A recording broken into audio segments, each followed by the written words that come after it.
This is the virtual post-race press conference from Salt Lake City, round number 11 of the Monster Energy Supercross Championship. I'm Daniel Blair, joined by our podium finishers today.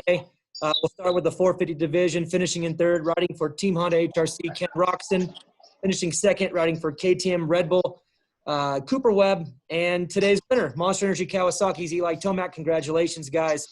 In the 250 division, Garrett Marchbanks finished third, riding for Pro Circuit Monster Energy Kawasaki. Chase Sexton in second, riding for Geico Honda. And your winner, riding for Monster Energy Star Racing Yamaha, Shane McElrath. Congratulations, guys. We'll start with the 450s. This is a question for all three of you. We come into this race knowing that things are going to be different, but now we're through it. What was the biggest challenge today with all the variables that you faced? Kenny, I'll start with you. I think the biggest challenges was I feel like from practice on, I felt right at home. So there was nothing really weird about that, but I feel like we never raced during the day like this, obviously. So the track, I don't think I've ever ridden, maybe Vegas every now and then, but we hardly ever race conditions that are like how they were today. So I think that was probably one of the biggest differences for me personally. So yeah. You okay after your almost spectacular get off? That was not good. There was a little rut on the downside of the tabletop, and I kind of like got squirrely in there, and right from there I shot off to the right, and right I was in the air, and I said, I'm done. I literally just honkered down on the bike and on the handlebars. I don't know how I rode it out, but then I literally rolled everything the last lap. I was like, all right, let's just bring this one home. I'm glad you're all right. Cooper, second place on the day for you. The challenges, what stood out? Yeah, I think like Ken said, the track conditions were mega for sure. It was, real warm today, windy. Obviously, we knew it was going to be dry, but it was a tough main event. It seemed like probably the driest one I've ever raced. So track was definitely challenging. I'd say the weirdest thing was no fans. I mean, on the gate and all day getting ready for practice, you could you could hear a pin drop. So that was a little different than what we're used to. That was for sure. Eli, congrats for you. Biggest challenge throughout the day. Well, I mean, our routine was different, right? Just the whole routine in the day, and then not having, the people in the stadium was a little bit weird. It's like you had to tell yourself this is real, I mean, it's so easy to get fired up for the main event, the night show. And then when there's no one there, it kind of feels like practice. So that's what I had to really focus on. I'm like, man, this really means something right now, It took you a little bit to get going too. Your first few laps were a little rough, but then you found that gear. Was that kind of just adapting to the race conditions again, coming in maybe a little flat because the energy? Maybe a little bit. And then trying to, I don't know what I was really doing, I was a little bit slower that finish line, and then Coop got the slingshot on me, and then Ken made the next pass. So right there, I don't really know what the cause was early on. It was just maybe feeling out the condition, and those guys were just a little bit better early. 250 division, Garrett Marchbanks, congrats on the third place. With the 250 guys, I'm going to ask you a little bit different question. 85 days since Daytona, you guys were just getting going. It all stopped, and now it just turns right back on. Was it everything that you expected? Was there rust today? Did you feel okay? Just kind of take us through the day and just what it felt like to be back on the track. And Garrett, I'll start with you. Man, the track was pretty, I don't know, just being on a 250, and I don't know, the power is a little different just from riding in Florida and everything. But, yeah, it took me probably 2 sessions to get used to the track. And then by the main event, just how dry it got, I haven't ridden something like that in so long. So it took me literally 8 laps to get used to it, and I finally got a good flow until the end. But, yeah, the track conditions were pretty gnarly today. Chase, second place on the day. Same question. Just how'd it feel to be back racing and then be back on the podium and back doing what you do, fighting for this championship? Yeah, it was crazy. I mean, to think Daytona was 85 days ago. It doesn't feel like that long ago, but I mean, again, it was a long time ago. So it felt kind of like Tampa all over again. And yeah, it was nice to get back racing. Like Eli said, it was kind of weird with no fans there. It was kind of hard to get yourself fired up and getting in the mindset this is for a championship race. This is for points, and it kind of felt like a practice day. So I think getting my mind wrapped around that was the toughest thing. Shane, congrats on the win. These guys have mentioned the crowd not being there takes that little bit of edge away. Was that weird, being on the line for a main event in a championship point-paying race and having such silence when normally you can kind of feel it? Yeah, I think so. It was weird not having the fans there, and coming in, you kind of have the mindset of, oh, it's just going to be like a practice day. But then you line up even for the practice starts, and you still have that adrenaline feeling. You still have that like the kind of feeling of like, man, like let's go, hurry up, let's go. And so it was weird. Like once we were in the race, it wasn't like normally you can hear the fans when something's going on, and outside of that, it's like you're kind of just zoned in. You hear the bikes, you're just like focused. So I would say we didn't have those like big fan moments when you could really hear the crowd roar. So that was weird, but it was really like once we started racing, I honestly didn't really think about it. It was just like, this is a race, like let's go. But like sitting on I think it was for the heat race, like sitting there just like, dude, this is very, very quiet. Like you can hear yourself breathing, it's weird. And so it was definitely a different race. I mean, the track was really dry and the wind was up and down all day. I felt like it was a good racetrack, all things considered, like with the weather that we had. I mean, we had a few hot day stretch and it just happened to be right now when we have a day race. So I think it's really going to help out the next two races for the East Coast when we have the night rounds. But yeah, I mean, this is really kind of how the track's been the last two times I've raced here in 17 and 18, and it was still pretty bad. It's kind of like a practice track. Well, congrats, guys. It feels good to see you guys back on the track. I enjoyed it, and congratulations on your podium. We'll open it up now to the media. We'll kick things off with Steve Mathis. First question, Steve. Unmute. All right, got it. Thank you. There we go. Thanks, guys. I appreciate this question is for Shane, I guess, and Chase. Guys, you lapped fifth place. Pierce Brown, who rode great, but you lapped him. So all race long, Chase, you were closing it. Shane, you were getting second. You were getting caught a little bit. Then Chase would get caught. What was that like? Both Shane and Chase to fight through those some of those, and those guys were going fast. I mean, like you locked up the fifth. So what was that like? Yeah, it was. Well, I didn't really know that until after the race, but we did get into lappers early, and it was weird because like there was one time I looked at the time and we still had like 6 minutes left, and I'm like, dude, we have passed so many people already, and it was like one of those things. Like I was really having to make sure I was patient when I was passing the lappers because they were still battling, but I didn't know it was 6th and 7th place or whatever. So it was like, dude, a lot of the guys wouldn't really check up until it was like I was right on them. And so it was definitely weird. And to think like, I mean, we were pushing as hard as we could, and to think that we did lap fifth was pretty wild. But it was like with the track, the dust, and like the lap drivers had. Really, I didn't know where I was. It was just like, let's keep going. I didn't even see the white flag. I only got the checkered. So I was like, oh, well, okay. But there was a lot going on out there.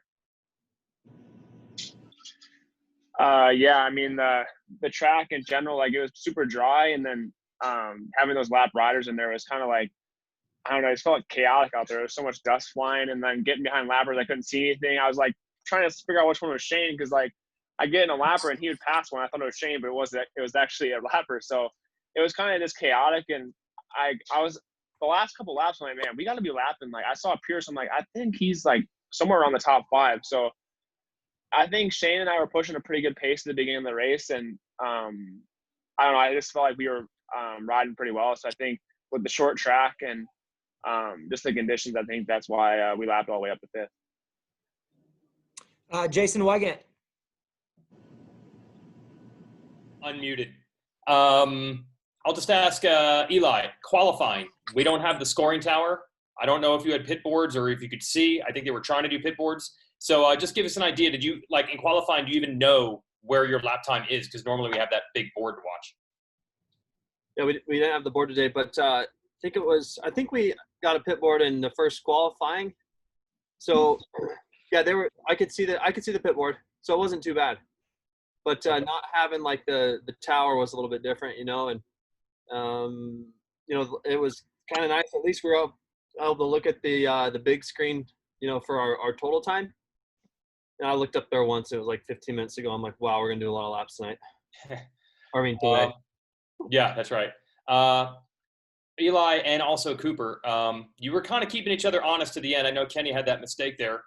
Cooper, it seemed like you weren't giving up. So let me ask you this first. How hard was it to keep pushing to the end in these conditions? Was it like a real balance? Because it seemed like it'd be really hard to push on this track.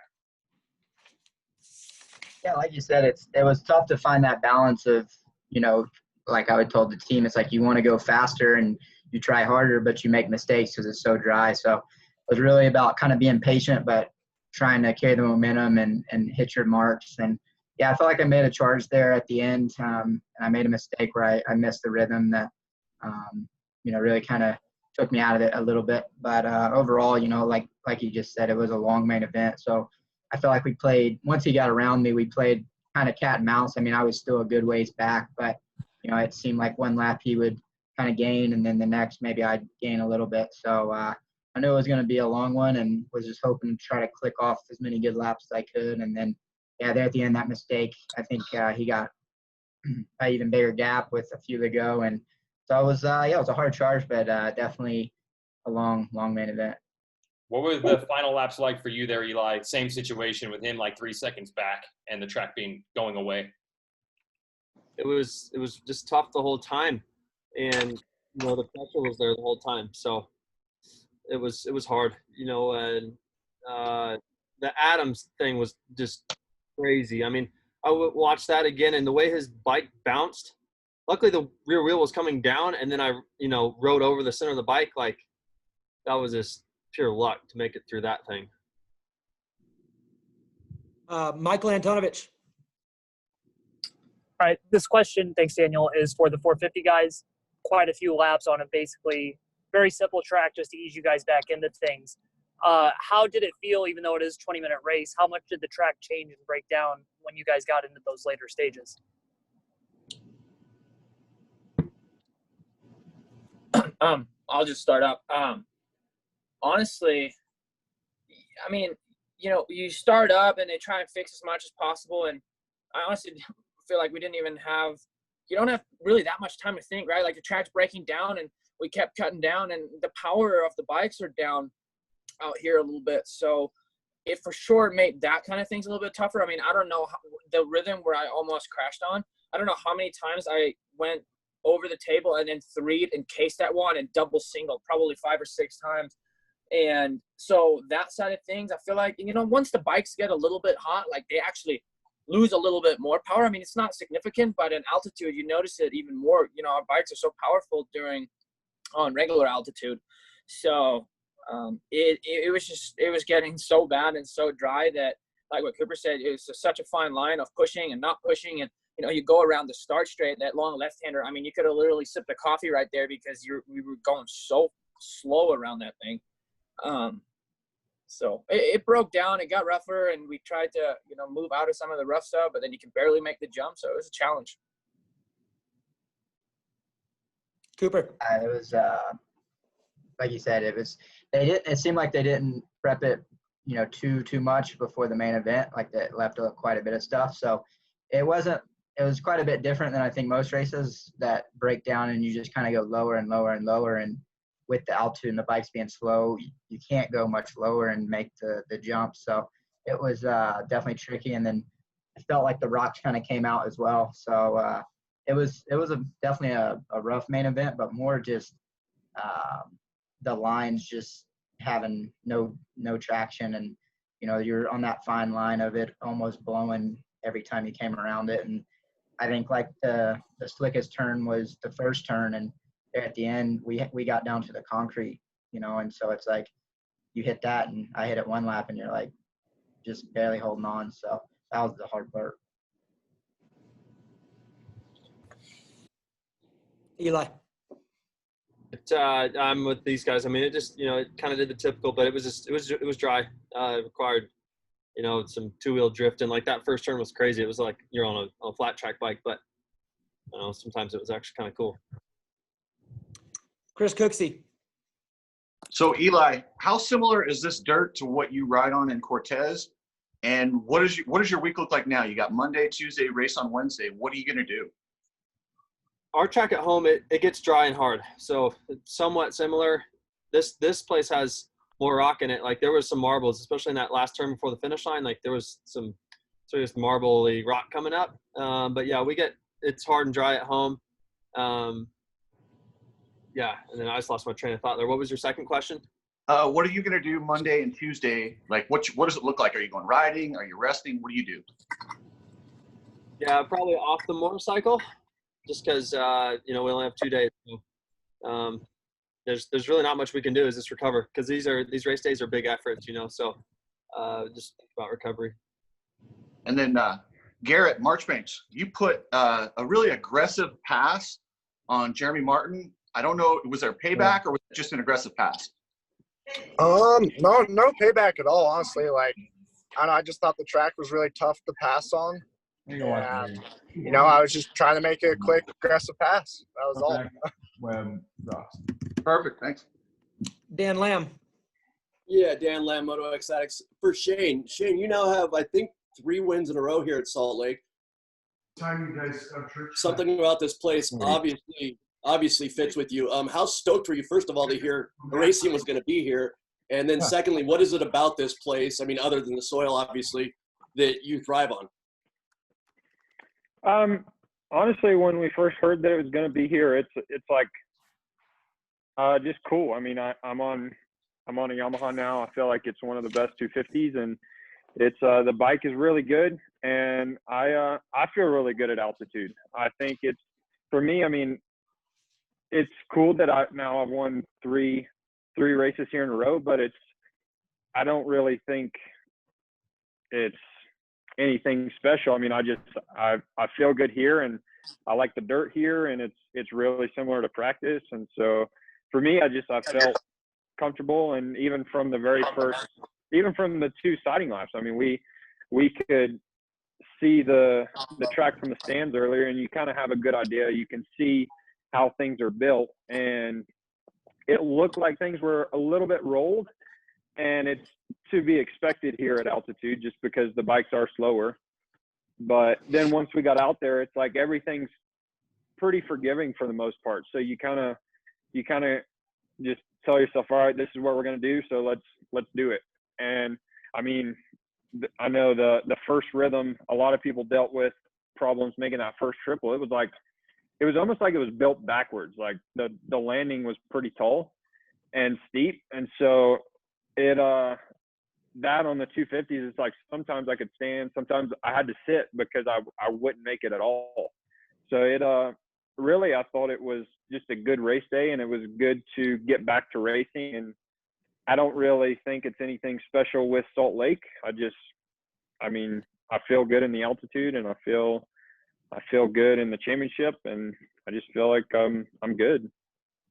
And for Garrett, I don't know if we lost him, but I was wondering if it's open and momentum comes in, how bummed were you that it got canceled right after you won a race? And did you feel like maybe that took a little momentum away from your win, or did you feel like you had momentum coming into this weekend? Honestly, I was pretty bummed that we weren't able to race in Indianapolis. I feel like the momentum was on my side for sure. But, taking the 85 days off, it kind of, I don't know, it was kind of weird. But I still feel like the momentum was on my side a little bit. And to come out today and take a third, I wasn't happy with it. But, it's a good direction. So, Kit Palmer. Yeah, hi. This is Kit Palmer, Cycle News. I guess this is for both Eli and Cooper. Eli, you already touched upon it just a little bit regarding Adam's crash there. That was pretty darn close for both you and Cooper. Can both of you kind of describe what happened there? You know, I'm not exactly sure what happened to Adam, but he got bucked a little bit forward, and then he, you know, went sideways and then slammed down, and the bike popped up. That was the worst part, right? Was the wheel came up, and I was already in the air, so there's nowhere to go. And then I just, the way it just happened to just, you know, fall down in the right time, right place, and I rode over his bike. So that was it. Pretty sketchy. I didn't really see anything besides the back end and someone crashing. And like you said, Eli and I were both in the air, and he kind of went left to try to miss the bike. So I went a little left, and that's where his body went. And yeah, it just kind of was unfortunate. We both didn't really have anywhere to go, and I hope he's all right. But yeah, I didn't really see exactly what happened. Just was trying to avoid the chaos. Eli, have you by any chance heard how he's doing? He was, you know, walking under his own power back to the truck. Obviously sore, but I don't know exactly what he's feeling like. Other than, I mean, he was walking back, so that's all I got. Well, that's good. Thanks. Julie, Jack. Sorry, there's so many things to take off here. Yeah, I was just wondering, wanted to talk to Garrett and Eli. We talked a little bit about the benefits of you both having a background with racing at altitude or practicing at altitude. Do you feel like that really helped in this race? And do you think that it'll keep helping as races go on, or do you think it won't as guys get their altitude and their lungs under them? You know, I think early on it's going to help us, you know, just for the general feel of the bike. I mean, they're quite a bit slower up here. So, you know, I know when I go to sea level, the bikes go really fast. And when you come up here, they definitely are slower. So, I mean, yeah, we've been able to practice, you know, a day or two up here, but, you know, there's, you know, I would think there's some sort of advantage being a little bit used to it. Yeah, I don't know. The bike is definitely a lot slower for me. I kind of agree with Eli. Just you're pretty pumped when you go back to sea level, but yeah, no, the altitude was definitely a big thing for me just because I have asthma. It's hard for me to breathe up here. That's why I tried to come down here at least 2 weeks in advance if there's a race in the higher elevation. I also have another question for you two, or for whoever else wants to answer, but you previously were talking about just how quiet it was on the track before the races. What did you guys miss the most? Was it the sound of the crowds, or was it the hype, or the music beforehand, or was it, you know, just like the pyrotechnics, any of that kind of stuff? I think it's a little bit of everything, you know. We kind of call it like the gladiator effect, right? Where you have the crowd and the people. So that's what we were missing. You know, the lights, the noise, you know, the music, getting you fired up on that gate drop. Joey Barnes. Joey Barnes is Auto Week. I know you guys kind of touched on this a little bit, but for you 450 guys, how surreal was this experience? Just getting out there, kind of seeing kind of the lay of the land, seeing banners in the stands as opposed to fans. I mean, how surreal was that? And did it feel differently in terms of maybe how did it affect your race? How did you feel like you had to manage it a little bit differently because you didn't have something there to give you maybe that extra oomph for the remainder of those 20 minutes? It's just different. I mean, I feel like we've talked about it a lot, and you know, I mean, while we're racing, you know, we're under our helmet and we're in our zone. But you know, Supercross in general is a lot more of a show. I think you know, just with the crowd being there and all the music and all the things, the fireworks, all that kind of stuff. So now not having that, it's just simply just different. You know, it feels like a day at the practice track. Alex Gilbert. Eli, it seemed you were able to remain pretty composed towards the beginning of the race when Cooper and Ken made their way through. So what was the mindset at that point?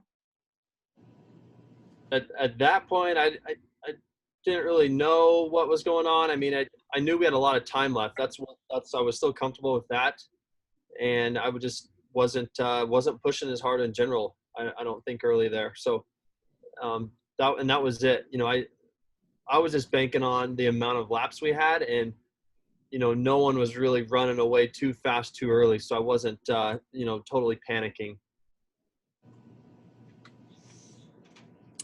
Jason Wygant. Thanks. This is for Ken. I know obviously you want to win races. You're on the podium, but you lost a few points. Is there anything you're looking at now that you've seen the conditions or the schedule or anything that you're thinking maybe I can change these things to try to get the win I'm sure that you want in the next rounds? Well, obviously not ideal, but I'm not stressing by any means. Even though we have, you know, we're doing all these races in 3 weeks, there's still a lot of racing to go, 6 rounds. So I think the team and I, we got a good plan going because I left my bike the same, you know, as on sea level. So we have a couple of little ideas, I think, just to give it a little bit more oomph to make it a little bit easier with some of the rhythms and stuff, especially once we're racing at night. You know, hopefully the traction will get a little bit better, things like that. So I'm okay with it. You know, I'm just honestly glad to be on 2 wheels and be healthy after that little almost get off. So not ideal, but I'm also not like super bummed and getting down on myself. And we talked about it. It was really hard to make a big difference. You know, obviously Eli was really good for what the conditions were and you know, passing us, and I made a mistake and he went by and I couldn't really latch on to anything. So we were kind of just, everybody was riding pretty much their own race at one point. So 3rd place is not horrible and not awesome, but we have 6 more races to go to redeem ourselves. I'm going to ask one of the 250 guys. I'll ask Chase. The track was so dry. Did that catch you by surprise? Is there something that you can think, okay, now if I know I'm dealing with this kind of dirt, I might make some changes to your style or your bike or anything like that? I mean, not really. I feel like I raced here in 2018, my rookie year, and honestly, the track was almost the exact same. So I was kind of expecting it, and yeah, I mean, I feel like I rode decent. I think the lappers were gnarly for both Shane and I, and every time I feel like I gained some ground, that I just lose it the next corner. So I just feel like that was on me, and I feel like I had a win in my sights, but didn't make it happen. So I think it wasn't really the track conditions or anything like that. It was just something that I need to work on myself, and I kind of knew what the track was going to be like. But hopefully these next couple of races, them turning the track over and getting some more water in it, make it a little more tacky, and hopefully the night races bring up some more moisture. Chris Cooksey. Chase, building off of that question, so in the first couple practice sessions, you looked like you were struggling for front end grip. Are you going to test it all this week, or are you just going to rest? What are you going to do? It's kind of difficult. I mean, it's just weird because we race on Wednesday.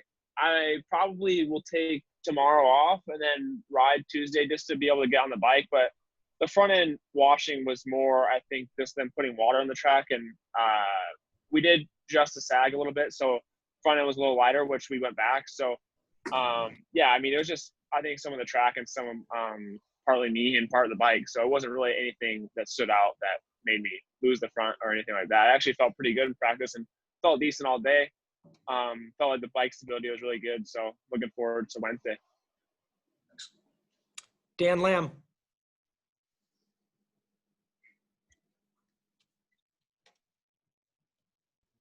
There we go. Back to Chase. On that note, and working on stuff during the week and stuff, we've noticed you're working with a new person, someone with 50 wins in Supercross that might be able to help you find that traction.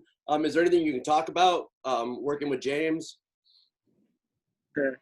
Yeah, I mean, it's kind of been, I guess, under the radar a little bit. But yeah, it's been really good, and he's helped me a lot. And I think today I rode decent, but I didn't really, my racecraft wasn't very good. So, and I've got a few text messages already about it. So we'll go back to work, and he's been a big help and mentor so far. And it's only the beginning. So looking forward to going back and doing some more work this week. And unfortunately, yeah, he's not here, but we'll go back to work. All right. Last question, Steve Mathis. Unmute. There we go. Sorry. I could ask a bunch of guys this question, but I'll ask Kenny, I guess, just because. Don't tell anybody it failed, but I talked to some riders and teams after the race today, and everybody said the track was so challenging, whether it was the ruts or dry and slick, for all the things that you've talked about, and all of you have talked about this press conference. But Kenny, 6 more weeks on this, how's it going to hold up, and how's that going to change, if at all? Do you think can it change? Good question. In general, you would think that if we're racing on the same dirt 6 times in a row, it technically, same with Anaheim 1, Anaheim 2, Anaheim 3 that we used to have, and it would just get worse and worse and worse. I don't think it can get worse than this. So the fact that we're actually starting to race hopefully a little bit later in the day and at night, maybe keep some more moisture in it, and them turning the dirt around, I mean, they have to water it a lot. I don't think it can't get much worse, so I don't really know what to expect. Hopefully it'll just go the other way and get better, but who knows? And I think the challenging side of things were just that the conditions were so tricky. The track in general was pretty basic, and then having our having the bikes being slower, so obviously it was a little bit tougher to make some of the jumps.